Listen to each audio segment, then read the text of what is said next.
Hi guys, how are you? After a long time video అనమాట. చిన్న short video. మేము ఈరోజు ఫ్యాన్సీ బ్రేక్ఫాస్ట్ కోసం వచ్చేసాం కొవ్వూరు గ్రాండ్కి. ఈరోజు సండే అనమాట. సో మా ఇంట్లో మా అత్తమామ ఎవరు లేరు, పొలంకి వెళ్ళారు. కాబట్టి మేము పిల్లల్ని తీసుకొని బ్రేక్ఫాస్ట్ చేద్దామని బయటకు వచ్చామన్నమాట. సో ఈ బ్రేక్ఫాస్ట్ ఏంటంటే బఫే బ్రేక్ఫాస్ట్ అనమాట. సో ఒక్కసారి గ్లాన్స్గా మీకు అలా చూపిద్దామని చెప్పేసి చిన్న వీడియో తీసాను అనమాట. అదే మీతో షేర్ చేసుకుంటున్నాను. ఫస్ట్ యాంబియన్స్ అంతా ఒక లుక్ వేసేయండి. నెక్స్ట్ స్టార్ట్ ద బ్రేక్ఫాస్ట్ అనమాట. ఫస్ట్ ఫ్రూట్స్ ఉన్నాయి, papaya and water melon.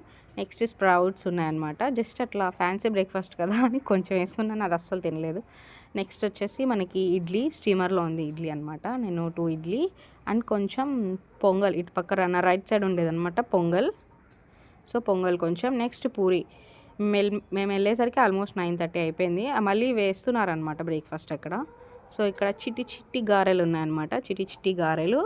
And next వచ్చేసి పూరి కర్రీ. నెక్స్ట్ సాంబార్ వేసేసుకొని చూడండి. నేను ఫ్యాన్సీ బ్రేక్ఫాస్ట్ అన్నాను కదా, ఆ స్ప్రౌట్స్ తప్ప అక్కడ ఏది ఫ్యాన్సీగా లేదు. నా రైట్ సైడ్ చాలా ఫ్యాన్సీ బ్రేక్ఫాస్ట్ ఉంది. అది నెక్స్ట్ ఇది తిన్న తర్వాత మనం రొటీన్ ఇడ్లీ, దోశ ఇవి తిన్న తర్వాత నేను కొంచెం ఫ్యాన్సీ బ్రేక్ఫాస్ట్ తిందాంలే అని చెప్పి అనుకున్నాను అనమాట. ఇక్కడ మసాలా దోశ ఒకటి ఆర్డర్ చేసామన్నమాట. నెక్స్ట్ ఇది fancy breakfast, Chocos with milk అనమాట. ఇది తినేసాను. ఒక టోటల్ లుక్ వేసేయండి. మళ్ళీ ఫస్ట్ నుంచి వెళ్ళాను అనమాట, ఎందుకంటే ఇంతకుముందు ప్లేట్తో మీకు సరిగ్గా కనిపించలేదు. అది బీట్రూట్ జ్యూస్ అటు పక్క ఉండేది. నెక్స్ట్ ఇక్కడ boiled egg, butter, jam, bread, cornflakes, Chocos and coffee, tea. That's it. Bye bye guys.